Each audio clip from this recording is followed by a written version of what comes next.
In 1911, Thomas Edison was asked to give his predictions for what life would be like in 2011, so 100 years from then. And he was interviewed by a paper called the Miami Metropolis. I have the entire article here, and I'd like to read it to you. It's a little long, but bear with me. I think it's interesting to think what someone like Thomas Edison thought life would be like in 2011, especially when it comes to sort of technology. So here's what he said. This is also the introduction. What will the world be 100 years hence? None but a wizard dare raise the curtain and disclose the secrets of the future. And what wizard can do it with so sure a hand as Mr. Thomas Alva Edison, who has wrested so many secrets from jealous nature? He alone of all men who live has the necessary courage and gift of foresight, and he has not shrunk from the venture. I think we talked a little differently in 1911 than we do today. All right, this is what Thomas Edison predicted about what life in 2011 would be like. Already, Mr. Edison tells us the steam engine is emitting its last gasps. A century hence, it will be as remote in antiquity as the lumbering coach of Tudor days, which took a week to travel from Yorkshire to London. In the year 2011, such railway trains as survive will be driven at incredible speed by electricity, which will also be the motive force of all the world's machinery, generated by hydraulic wheels.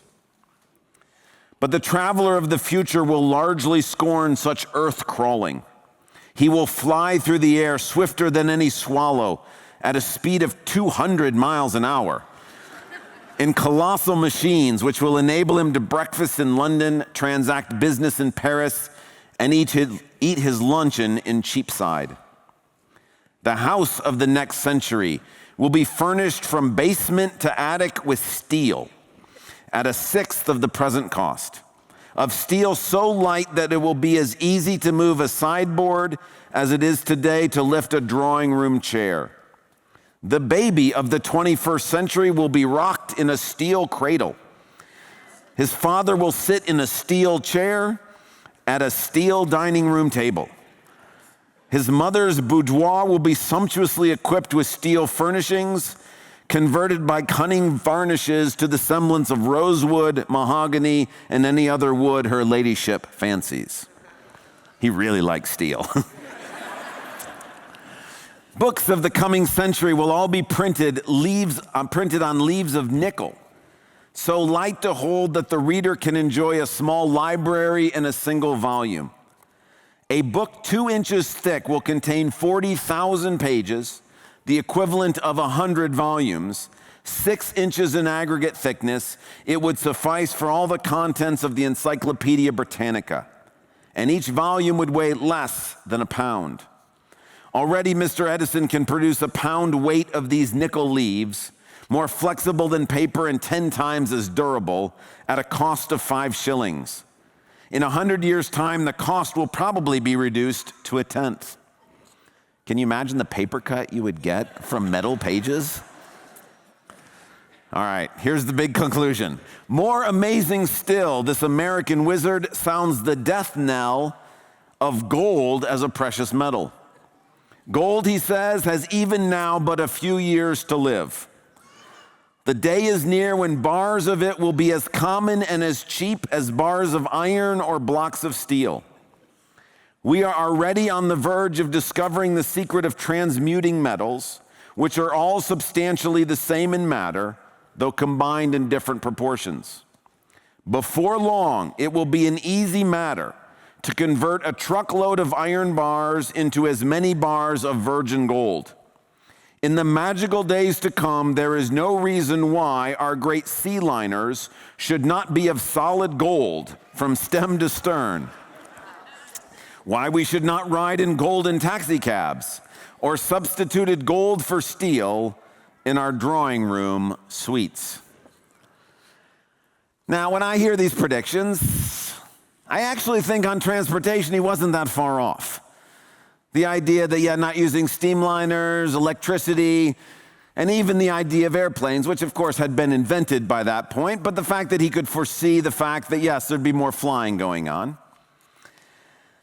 I don't know about you, but I can't imagine you rocked your babies in a steel crib or cradle, did you?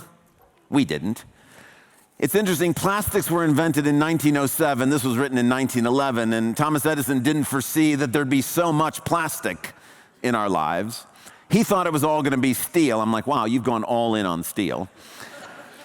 And I'm not sure that he recognized that we would still want to be using wood in all sorts of things like tables and chairs, and that this would be preferred over steel.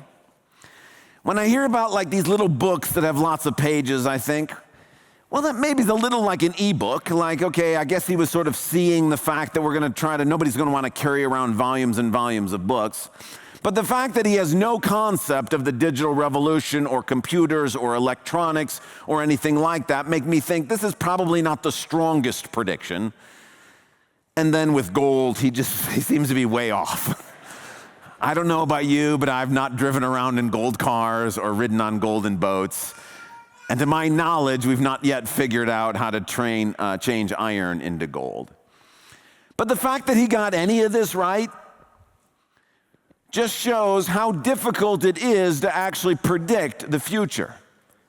And although Thomas Edison was very wise, and perhaps more than most people understood a lot about technology and science, even he, as he took some of the things from his own world and tried to extrapolate even just 100 years, we read it 100 years later and we think, I'm not so sure that he knew what he was talking about. You see, someone much wiser than Thomas Edison once said, "Who knows what is coming?" No one knows what is coming.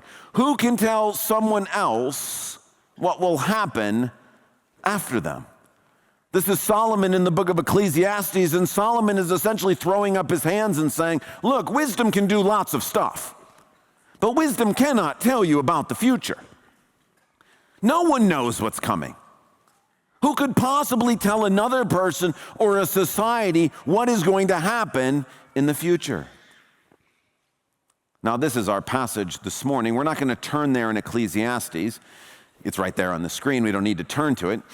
But the reality is we're not going to actually be focused on this passage, but we're going to use this passage as a launching off point to talk about the fact that there's actually an answer to this question. Who can tell someone else what will happen after them? Well, if you're a Christian, you know the answer. God can. And so what we want to do this morning is a slightly different kind of sermon. It's what you might call an apologetics sermon. It's an opportunity to think about something that we already maybe know or believe or think, that God knows the future, and to provide a little bit of sort of encouragement to help us believe those things. And so today I'm going to invite you to take a Bible and turn not to Ecclesiastes, but to 1 Chronicles 17. 1 Chronicles 17. There's a Bible in the rack in front of you. If you're new here and you've not been with us, in front of you there's a Bible that looks like this. It's brown. I have a blue one here for some reason. In those Bibles, it's page 333. So 1 Chronicles 17, page 333. And we want to use Solomon's statement as inspired by the Holy Spirit to ask the question, who does know the future? Thomas Edison clearly did not. He had some good guesses. He had some really wrong guesses. Solomon says nobody can tell another person what's coming in the future. But we believe that God can and does. And so 1 Chronicles 17 is our opportunity to think about this together. So page 333 in the church Bibles. 1 Chronicles 17, I'm going to read verses 7 through 14. This is God speaking to David, who is reigning as king over the nation of Israel at this time. I got a timeline on the screen behind me because we're just going to want to kind of keep track of where we are. This is about 1,000 years before Jesus is born. So roughly 3,000 years from our time back. So what we're about to read is describing a conversation that took place and noting stuff that was written down 3,000 years ago. 1 Chronicles 17, starting in verse 7. Now then, tell my servant David, this is what the Lord Almighty says. I took you from the pasture, from tending the flock, and appointed you ruler over my people Israel. I have been with you wherever you have gone, and I have cut off all your enemies from before you. Now I will make your name like the names of the greatest men on earth. And I will provide a place for my people Israel, and will plant them so that they can have a home of their own and no longer be disturbed. Wicked people will not oppress them anymore as they did at the beginning, and have done ever since the time I appointed leaders over my people Israel. I will also subdue all your enemies. I declare to you that the Lord will build a house for you. When your days are over and you go to be with your ancestors, I will raise up your offspring to succeed you, one of your own sons, and I will establish his kingdom. He is the one who will build a house for me, and I will establish his throne forever. I will be his father, and he will be my son. I will never take my love away from him, as I took it away from your predecessor. I will set him over my house and my kingdom forever, and his throne will be established forever. Now, here God has made some predictions about the future, and he's had the audacity to actually write them down. Now, if you're a Christian or you've been around the Bible or you've been around a church, you might think, well, you've heard this passage and not thought that much of it. What I'd like us to do this morning is think about the audacity of doing this.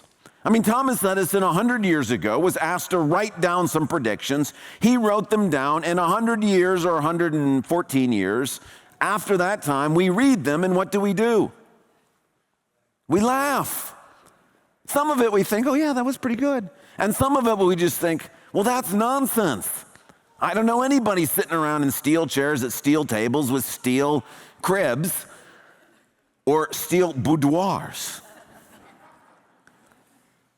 But don't miss the fact that God has written something down here and taken quite a chance. Because if these things did not come to pass, what would we be doing today? We would laugh. And here we have something not from 100 years ago, but from 3,000 years ago, in which God makes 3 predictions for the future. And we have the opportunity this morning to say, well, how did it go? The first prediction God makes about the future, verse 8, God says to David, who is king, now I will make your name like the names of the greatest men on earth. This is a promise that in the future, a prediction that David will be famous, that he will be well known, that he will be thought of as being great. The question is, how did that go? Well, here we are in Grand Rapids, Michigan in 2025, and who are we talking about? David. And even if you're not familiar with David and you're like, who is this person? The fact that we're spending our time talking about him today, you've probably heard of David because you may be familiar with a star named after him. This is the Star of David. We don't have any evidence that he wore this star, but it's named after King David. And lots of people wear a Star of David. And here we are talking about David this morning. Now again, think about just how risky this was for God to make this prediction. I mean, David did some scandalous stuff. From this point on, he does some things that are not so great. It's very easy that somebody could have come along and just canceled David. It's very possible that later historians or kings or other people could have just simply erased David from history, that there'd be no record of him. As a way of showing that, I will ask you silently, don't say out loud, how many of you can name another king who's a contemporary of David's? I can't. I don't know anybody else who can. It's not David we know about. Of all the kings who come after David in Israel, David is the most famous. He's the most influential. He's still today, he's only the second king in Israel's history and still considered Israel's greatest king. This is what God says will happen. So the first thing is he's written down ahead of time, David's name will be great. And here we are in 2025 able to verify we're still talking about King David. There's a second prediction God makes, which is even more audacious. He says to David, one of your descendants is going to sit on your throne and reign and rule over the people of Israel forever. In order for that to be true, there has to be a people for the king to reign over. Essentially, what God is saying in 1 Chronicles 17 is that the people of Israel will continue to exist forever. Now think about that again. 3,000 years ago, God committed to writing that the people of Israel would continue to exist. To understand just how risky a prediction this was, let me ask you about some of Israel's neighbors at the time this was written. How many of you, and you can raise your hand if you want, have ever met a Moabite? How many of you met an Ammonite? How many of you know an Edomite? How many of you know a Hittite? Where are the Amalekites, the Jebusites, the Philistines, the Sumerians? We don't know any of them. Let me bring this home in maybe another way. 1,000 years after this promise, we have the rise of the Roman Empire. So it started before this, but we're going to put Augustus Caesar. He's up there, 27 BC. The Roman Empire was a far bigger empire than Israel was as a nation. It stretched from Europe to Asia to Africa. It covered lots and lots. I mean, there was 1 million people in the city of Rome at the time of Augustus Caesar. How many of you have ever met an ancient Roman or a Roman? Nobody, there aren't any. The people who live in Rome today are not Roman, they're Italian. There are no Romans around today. They don't exist as a people group. If there was a Roman emperor who arose today, he wouldn't have a group of people to be emperor over. I mean, we could continue with this. Where are the Incans? Where are the Mayans? Where are the Vikings of Greenland? Where are the Harupan of the Indus Valley? Lots and lots of civilizations far bigger and some far younger than Israel don't exist today. But let me ask you this question, you can raise your hand. How many of you have met an Israelite or a Jew? Same thing. We know lots and lots of Jewish people. We hear about the nation of Israel in the news pretty regularly. But do you understand the risk to commit yourself 3,000 years ago to say that Israel will continue as a people when the Romans didn't?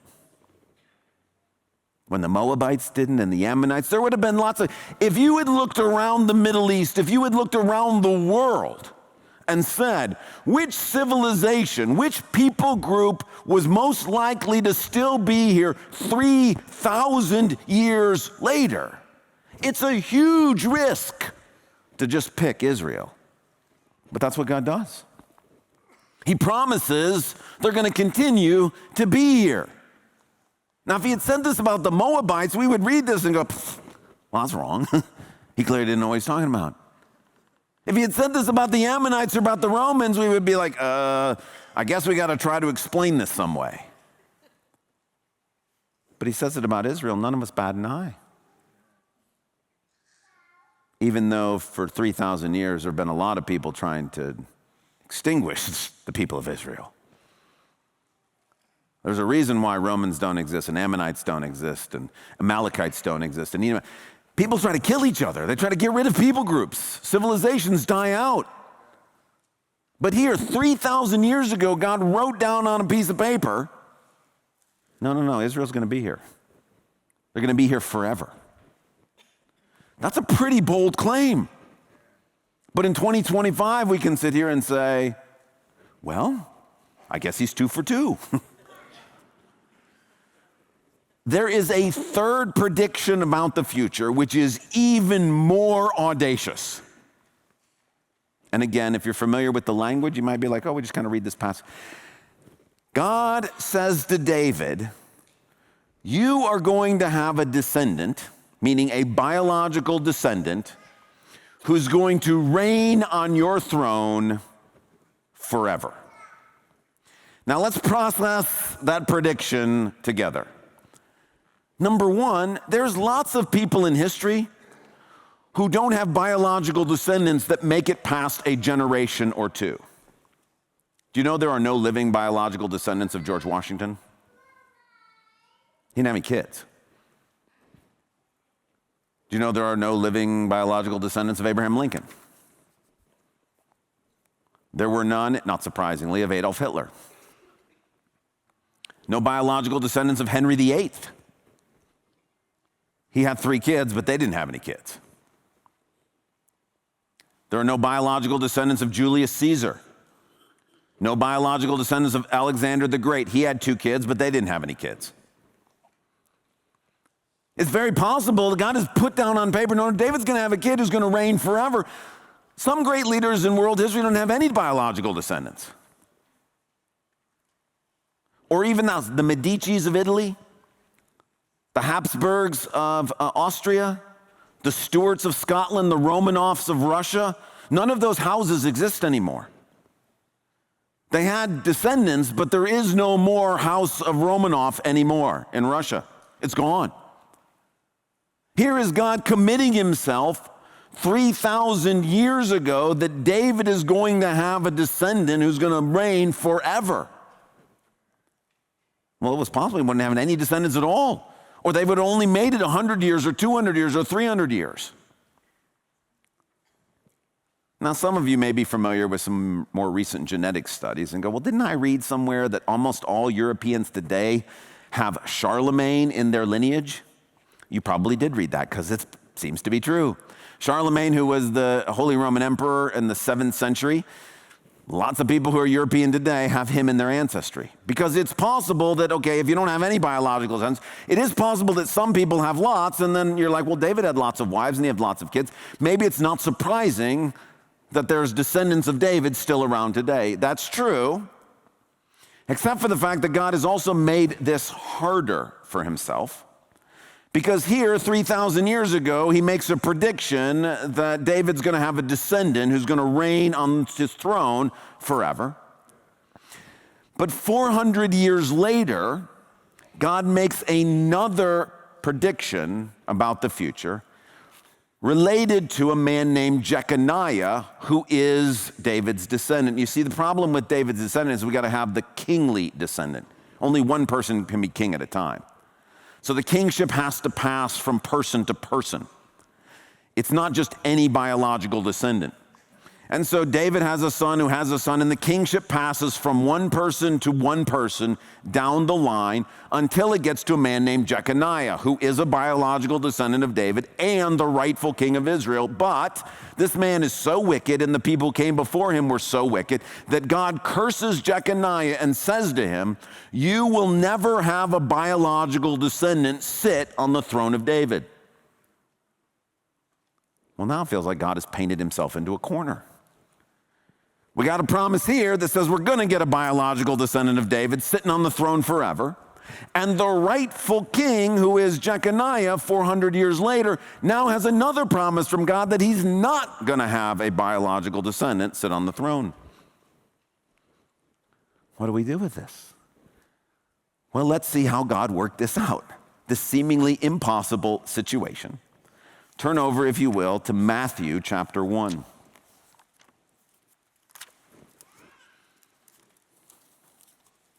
Matthew 1. Matthew is the first book in the New Testament. It's page 783. The New Testament, the Gospel of Matthew, opens with a genealogy of Jesus. Page 783.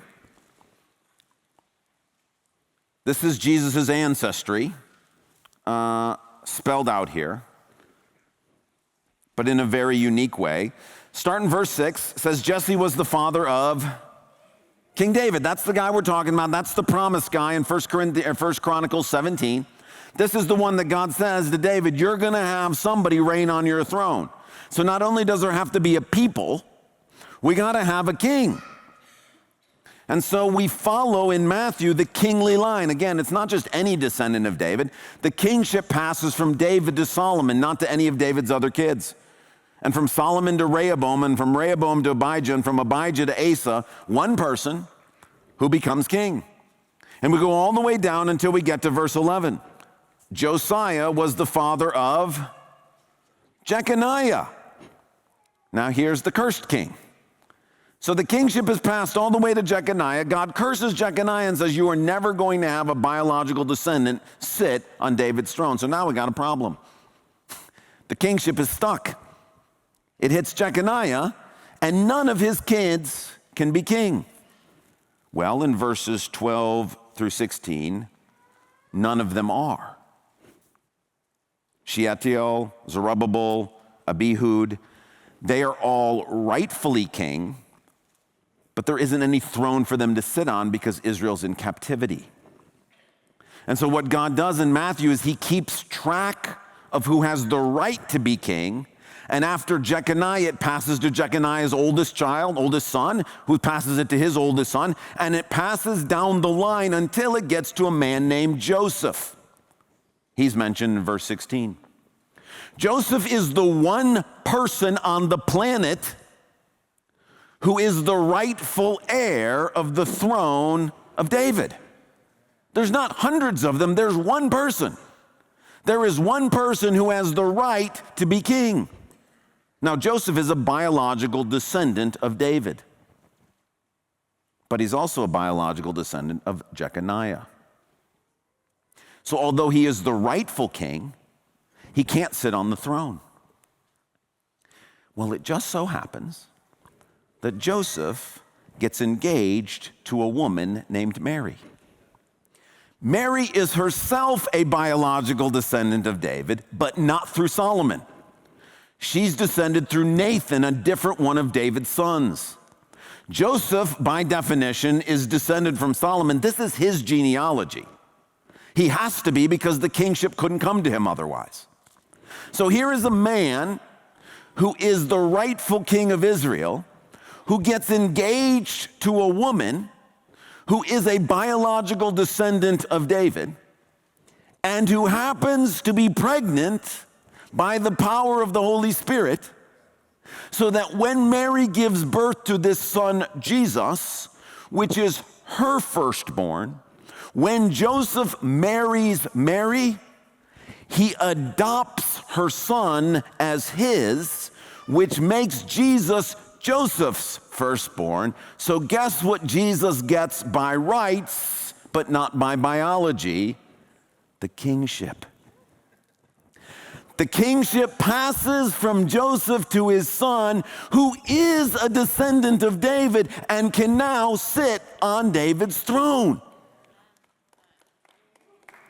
Now, we're going to clap for that, but which we should. But the craziest part we've not even mentioned yet. What did God say about this descendant? He's going to reign forever. Like, let's not miss that part. None of these people lived forever, but this Jesus, who happens to be the biological descendant of David, but not through Jeconiah, is adopted by the one person who is the rightful heir of the kingship through Jeconiah, so that he has the right to be king. And guess what? This Jesus has no descendants. He's got no adopted children. He's got no biological children. The kingship should die with him. But this Jesus, who was put to death on a cross, God raised him from the dead so that death has no more power over him.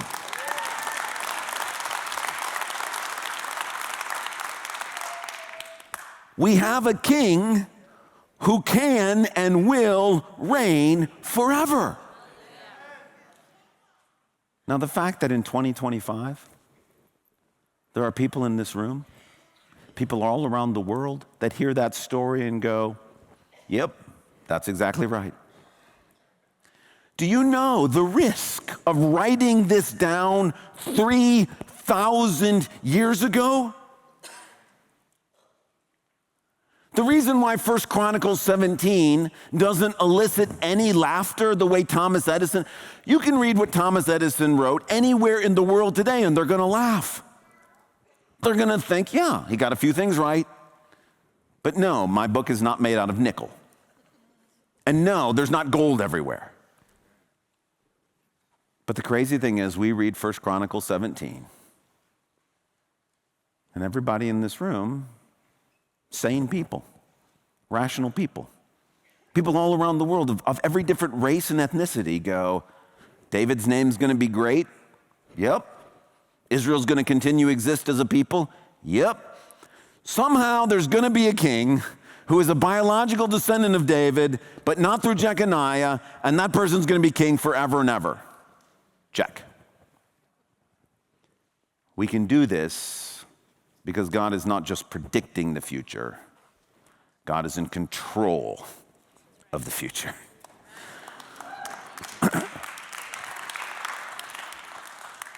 The audacity to put this stuff in print, you would never do that unless you were going to be able to make it happen.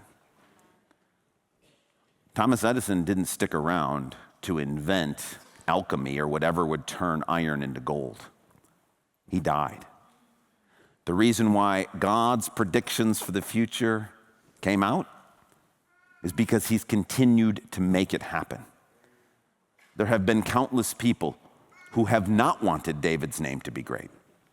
There have been lots and lots of people who did not want Israel to continue to exist as a people.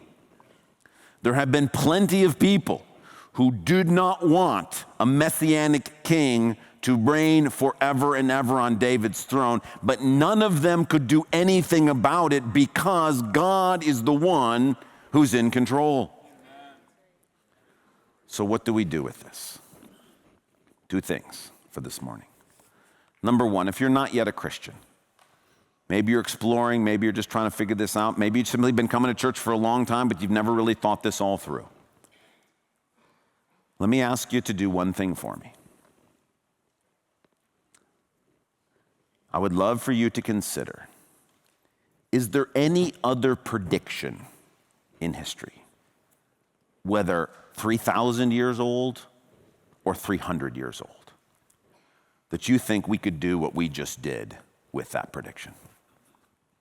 Do you think there's anybody's stuff we could get up here and read from 300 years ago, 3,000 years ago, where we could read it and go, yeah, no, there's some twists and turns. There's a lot, but yes, yes, and yes. If you can, I would believe in whatever prediction you read. But I'm betting you're not going to find anything like that. I'm betting you can't go back 300 years, let alone 3,000 years, and find in writing very specific predictions that we can say 3,000 years later, yes, yes, yes. If that's the case, then I want to encourage you that the same God who wrote 1 Chronicles 17 has also said some stuff about the future that's still to come to pass.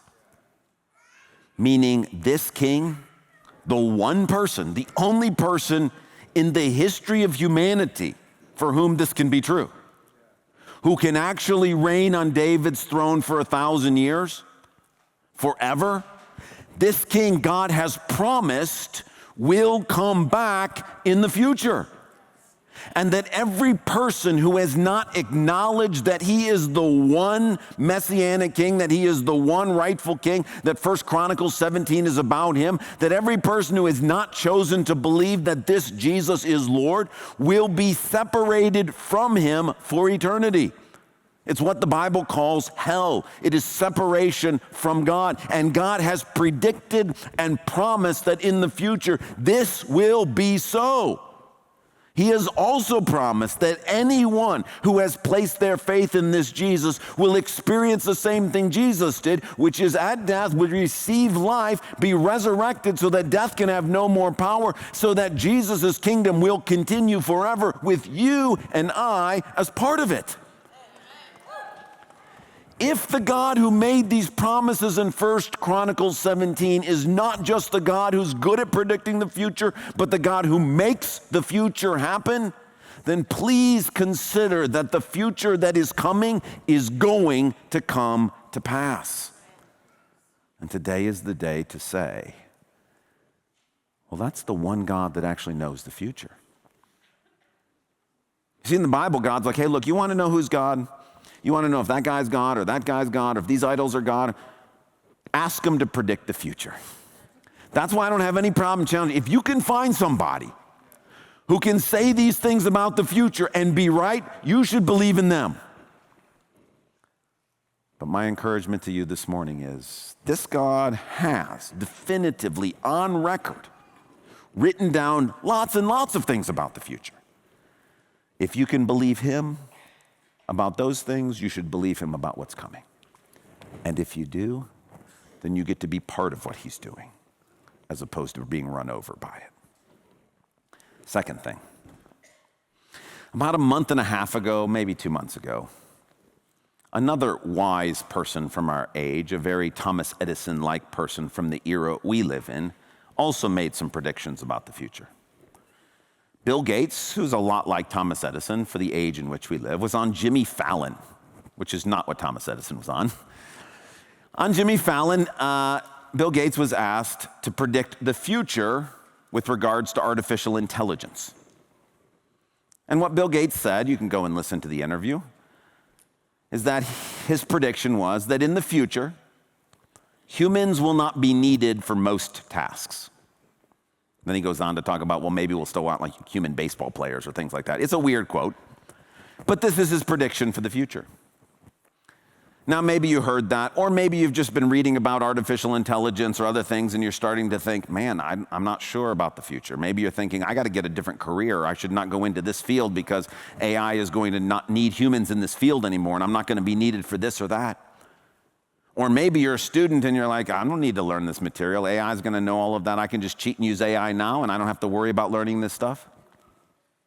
Or maybe you just have heard people talk about the future when it comes to artificial intelligence or other technological stuff, social media, politics, or whatever, and you just have a general unease about what's coming. Let me encourage you. There have been lots and lots of wise people who took their best shot at predicting the future, and none of them were correct. There is, however, a God who is in control of the future, and that God says, look, don't worry about what AI is going to do. Let me lead you into a place that will be good for you. You don't have to try to figure out what jobs are going to exist 20 years from now. You don't have to figure out, okay, well, what career should I pick? You just have to do what I'm asking you to do next, and I will lead you and guide you to the place that you ought to go. You don't have to figure out, well, are we going to have tests in the future? Why does it matter? I can just cheat on this test now. AI is going to get all of my grades for me anyway. No. The God who is in control of the future says, no, I've asked you to submit to your teachers and to study and to not cheat. And if you do that, I will honor you. And if you don't do that, it doesn't matter what technology exists out there. It's not going to go well. Maybe in the general unease about the future as you listen to technologists and you listen to people who are trying to predict the future and you think, what is going to happen? Let me tell you what the God who controls the future says about the future for you and for me. Jeremiah 29:11. For I know the plans I have for you, for each of us individually. I know the plans I have for you, declares the Lord, plans to prosper you and not to harm you, plans to give you a hope and a what? And a future. The same God who wrote 1 Chronicles 17 that says, David, here's what I've got planned for you, is the same God who has plans for you. They'll have some different details than what David got, but he has plans for you, plans to bless you and not to harm you. Again, you can look at the world today and go, tariffs and economy, what's going to happen and how's the future? Are we going to be able to afford anything? What's going on and all of this stuff? There's people out there right now trying to buy appliances from other countries and cars and like, how do we stock up on all this stuff? I know the plans I have for you. Plans to bless you and not to harm you. You're like, well, what about the economy? Plans to bless you and not to harm you. What about artificial intelligence? Plans to bless you and not to harm you. What about this sickness? Plans to bless you and not to harm you. Plans to give you a hope and a future. The same God who has moved heaven and earth to make sure that David's name was great, that Israel continued to exist as a people, and that the one human being who could ever fulfill what was promised came and fulfilled it. That same God will bring to pass his plans for your future. There'll be some twists and turns. There'll be some sufferings and some struggles. There will be some hardships. But AI is not in control of the future. Thomas Edison and Bill Gates are not in control of the future. No politician is in control of the future. No world leaders, no vast conspiracies, not even Satan himself is in control of the future. God says, the future is mine. And I have good plans for you. All week long, all month long, all year long, it's really easy to get focused on the future. Well, how's this going to work? I read the news and it says this was going to happen. And what are we going to do about the climate? And what are we going to do about fires? And how is everyone going to be able to afford insurance? And how's the economy going to work? And what's going to happen politically? And what we do with communion is it brings us back to something God has promised about the future. Jesus says, you eat this bread and you drink this cup in remembrance of me until I come.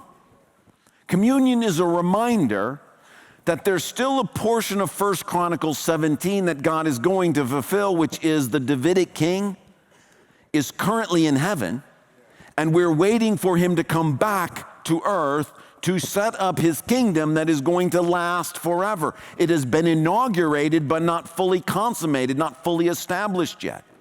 This is the reminder that instead of trying to figure out what jobs are going to be here after AI is implemented and what jobs aren't, instead of trying to figure out, okay, well, should I cheat in my classes or not cheat in my classes? Instead of trying to figure out where is the world going, communion is a reminder Jesus is king and he's coming again.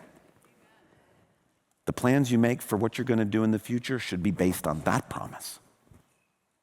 The king is going to come back. He's the good shepherd who wants to lead you to whatever college you're going to go to, whatever career you're going to be in, whatever job you're going to have next, whatever journey you're on. This is where you want to focus. That person is coming back. The person who's coming back is the one who is the judge of all things. And if you show up and be like, well, I didn't do any of my homework because of AI, he's going to say, but I asked you to do your homework. I asked you not to cheat. I asked you to do what was right. The hours and hours we spend worrying about the future. Well, what if I get sick? How's this going to work? How's my health going to take care of this? What's going to happen if my kids go off and do this? How am I going to handle all of these things? Jesus is coming again. And he's going to make all things right. And there are some things in the meantime that are going to feel like they're not going right. But his promise is, I will make all things right. So what we do at communion is we just remind ourselves. There's lots you can worry about for the future. But the person who is in control of the future has promised that he will take care of it for us.